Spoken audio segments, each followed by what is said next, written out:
Namasté, je suis Sandrine Muller-Board. Aujourd'hui, nous allons aborder le chakra du cœur. C'est le quatrième chakra. Chakra dont la couleur est verte, qui s'appelle Anahata. Ce chakra se trouve en plein milieu de la poitrine. Il y a un élément qui lui est relié. On va du plus lourd au plus léger à chaque fois qu'on remonte au niveau des chakras. Le premier, c'était la terre. Le deuxième, c'était l'eau. Le troisième, c'était le feu. Je vous laisse imaginer 2 secondes qu'est-ce que ça peut être le prochain, qui est plus léger que le feu. Respiration, chakra du cœur, bien évidemment, c'est l'air. Il y a une note qui lui est associée. Premier, do, ré, mi, la quatrième note est en fa. Si vous voulez faire un son qui puisse ouvrir ce chakra, vous allez donc faire la lettre fa avec un a fermé. A. Le sens qui a un rapport avec ce chakra-là, c'est le toucher. Les organes qui correspondent au chakra du cœur sont les organes qui ont un rapport direct avec cette zone-là, à savoir le thymus, poumon, cœur, le système immunitaire, la peau. C'est pour ça qu'on a le sens du toucher par rapport au chakra du cœur. Les seins aussi. Alors, on va voir comment faire pour avoir ce chakra qui est équilibré. Quand il est très équilibré, on va dire d'une personne qu'elle a le cœur sur la main, qu'elle ouvre son cœur. Quand le chakra du cœur est déséquilibré, on va dire d'une personne qu'elle a le cœur sec, qu'elle a un cœur de pierre. Ça vous donne déjà des petites pistes. Quand ce cœur, justement, ce chakra du cœur est fermé, la personne aura tendance à l'isolement, au jugement facile, à la jalousie, à avoir un cœur sec, un cœur de pierre, justement. A l'inverse, quand ce chakra du cœur est beaucoup trop ouvert, et oui, parce qu'il peut être trop ouvert, ça peut donner ou bien une personne qui va donner beaucoup, acheter les autres pour se faire aimer, donner trop, ou alors ça va avoir la possibilité que cette personne ait le syndrome du sauveur. Voilà. Elle ne pourra pas s'empêcher dans toutes les situations d'aider tout le temps. Ça, c'est trop. Alors comme pour les autres chakras, il va y avoir des pierres, des huiles essentielles qui vont stimuler ce chakra, le rééquilibrer. Au niveau des pierres, vous allez avoir toutes les pierres qui sont vertes. Alors, principalement l'aventurine, la malachite qui sont les pierres des guérisseurs, les émeraudes bien sûr. Il y a aussi une pierre qui n'est pas verte, une seule, qui va avec le chakra du cœur, qui est le quartz rose. Alors, vous allez certainement comprendre, finalement, peut-être, pourquoi j'ai toujours toutes ces pierres vertes sur moi. Parce que les guérisseurs donnent l'énergie qui est l'amour. Je suis guérisseuse. Les guérisseurs donnent l'énergie qui est la plus élevée, la vibration la plus élevée, qui est aux antipodes de la peur qui vous pétrifie, qui vous empêche d'avancer, qui fait que vos atomes sont bien trop serrés les uns contre les autres. C'est pas léger, il n'y a pas d'air, il n'y a pas d'énergie entre ces atomes. Qu'est-ce qui vous fait flotter? Qu'est-ce qui vous élève? Qu'est-ce qui vous sent léger, comme sur un nuage? L'amour. L'amour est la vibration la plus élevée. Donc quand on soigne quelqu'un, c'est par le chakra du cœur. On donne de l'amour. Moi qui vois les énergies, qui vois les couleurs d'aura des gens, sachez que la couleur qui sort de mes mains et qui sort des mains de n'importe quel énergéticien, guérisseur, magnétiseur, chaman, donnez-leur le nom qu'ils veulent, la couleur qui sort des mains est toujours verte. Voilà. On peut, si on veut, ça ce sera un détail, j'en parlerai peut-être plus tard quand je ferai des formations de guérisseurs. On peut, si on veut, en focalisant notre mental, choisir d'envoyer des couleurs différentes pour des situations différentes. Mais si on n'envoie pas d'intention particulière, la couleur qui sort des mains d'un guérisseur est toujours verte. Alors, ça c'est pour les pierres. Il y a maintenant des huiles essentielles qui vont vous permettre d'harmoniser le chakra du cœur.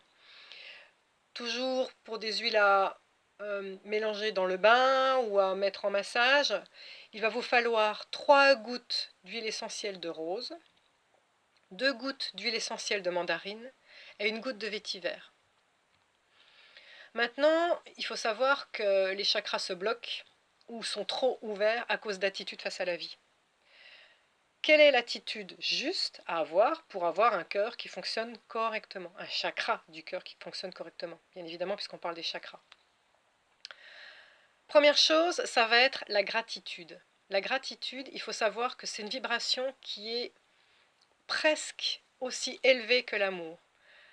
Pourquoi la gratitude et pas l'amour, vous me direz? Parce que quand on est en dépression, quand on est malade ou que rien ne va plus, c'est très difficile d'éprouver de l'amour ou d'éprouver de la joie, qui sont les vibrations les plus élevées. Donc il y a une vibration qui est une émotion qui est légèrement inférieure à l'amour ou à la joie vibratoirement, ça va être la gratitude. C'est quoi la gratitude? C'est savoir remercier, savoir voir la personne pour ce qu'elle est, pour qui elle est, pour ce qu'elle a fait pour vous. C'est savoir reconnaître le travail accompli. Donc la gratitude, ça consiste à dire merci. Merci pour ce que vous avez fait, merci pour qui vous êtes. C'est plus juste un sourire. C'est peut-être donné en échange de quelque chose qu'on a reçu. La gratitude, ça vaut pour vous aussi. C'est très important. Avant de vous endormir le soir ou à l'issue d'une méditation, d'une relaxation, que vous terminiez toujours votre relaxation ou votre méditation, ou que vous fassiez cette petite prière avant de vous endormir, remerciez-vous. Remerciez-vous d'être la personne que vous êtes, cette belle personne qui fait du mieux qu'elle peut avec les armes qu'elle a, avec l'éducation qu'elle a, avec ce qu'on lui a fourni à disposition. C'est très important parce qu'en faisant ça, vous allez élever vos vibrations et vous allez vous donner toutes les chances d'avoir un chakra du cœur qui fonctionne correctement. Comment faire pour que le chakra du cœur fonctionne correctement? Souvenez-vous, quand il était trop ouvert, c'est parce que la personne donne trop. Donc, de la même manière qu'il y a un équilibre entre l'inspire et l'expire, de la même manière qu'il y a des cycles de lune montante, descendante qui sont égaux en montant et égaux en descendant, vous l'aurez compris, tout doit fonctionner à part égale entre donner et recevoir. Inspire, expire, montée, descente, dans les cycles. Donc, vous vous devez de faire attention que vous donnez à part égale. Si on donne trop, dans votre subconscient, à un moment, il risque d'y avoir l'idée ou la notion qu'on vous utilise, que vous êtes manipulé. Et donc ça, à un moment, ça va créer une mauvaise vibration qui fait que vous vous sentirez en décalage. Il y a quelque chose qui cloche, qui ne va pas. En revanche, si vous prenez trop, donnez-moi, donnez-moi, dans votre subconscient, à un moment, il y aura l'effet inverse de se sentir redevable. Donc c'est important d'avoir un équilibre entre donner et recevoir. Ça ne veut pas dire tu m'as donné un bisou, je te dis un mot gentil. Oui, vous pouvez si vous voulez. Mais ça ne veut pas dire qu'il faut un équilibre de personne à personne. Il faut que ce soit dans l'univers. C'est-à-dire, si vous estimez qu'on vous a fait beaucoup de bien, qu'on vous a fait un cadeau, que vous avez une belle augmentation, qu'on vous a fait plein de compliments, j'en sais rien, remerciez l'univers d'une autre manière. Vous pouvez remercier en tendant la main à un SDF, en lui donnant une pièce, en faisant un sourire à une petite mamie ou en l'aidant à traverser la route, que sais-je, en donnant une association caritative, bien évidemment. Donc, il y a moult façons de donner, alors cherchez celle qui vous convient. Pour terminer, par rapport à la meilleure façon d'entretenir ce chakra du cœur, c'est tout ce qui aura un rapport avec tendre la main.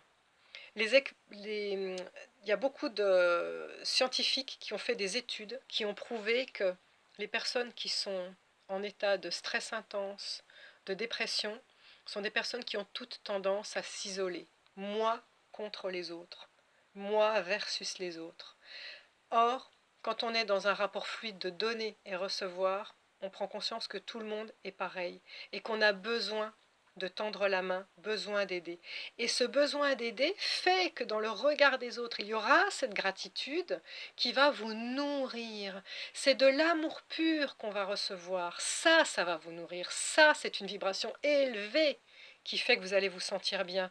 Donc, voyez comment vous pouvez tendre la main. Association caritative, la petite mamie d'à côté de chez vous, la petite voisine qui est toute seule et qui a besoin de compagnie. Tendez la main et aidez votre prochain. Je sais que ça peut paraître un peu cucu, un peu... Ben oui, mais on en revient à ça malgré tout. Il y a aussi une méditation qui est très intéressante à faire quand on veut vraiment euh, travailler sur son chakra du cœur. Ça s'appelle justement la méditation de la compassion, la méditation du cœur. Ça consiste en quoi? Vous allez vous mettre en lotus, prendre deux trois bonnes inspires pour bien relâcher les tensions. Et vous allez visualiser un peu comme une soupe populaire et que vous êtes une personne qui distribue la soupe populaire. Alors pour que vous visualisiez bien le tableau, comment ça se passe à la soupe populaire? Vous êtes à un stand, il y a une espèce de table, vous avez une grosse marmite de soupe. Et puis là, au loin, il y a des tas de personnes qui viennent avec les récuelles pour que vous puissiez distribuer la soupe. Ça va, vous avez le tableau, visualisez bien. Eh bien, voilà ce qui va se passer. La soupe populaire, vous allez visualiser toute une file de personnes qui vont commencer par, au départ, la personne que vous aimez le plus, puis une autre personne que vous aimez un petit peu moins, et une autre un petit peu moins. Et puis, au final, en bout de ligne, là, vous avez les personnes que vous détestez vraiment. Mais elles sont dans la ligne. Et puis, la personne de la fin, c'est une surprise, je vous dirai qui c'est. Alors voilà en quoi ça consiste. Vous fermez les yeux. Vous imaginez la première personne qui arrive devant vous pour récupérer la fameuse soupe populaire. À l'inspire, vous allez prendre de l'énergie de cette personne.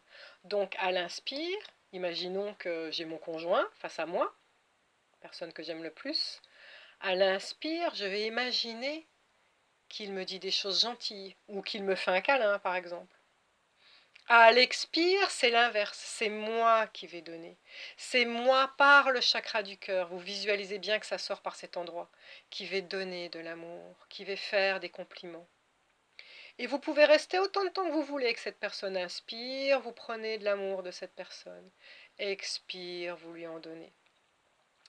Une fois que vous avez assez travaillé avec cette personne, vous lui dites au revoir. Et on passe à celle d'après.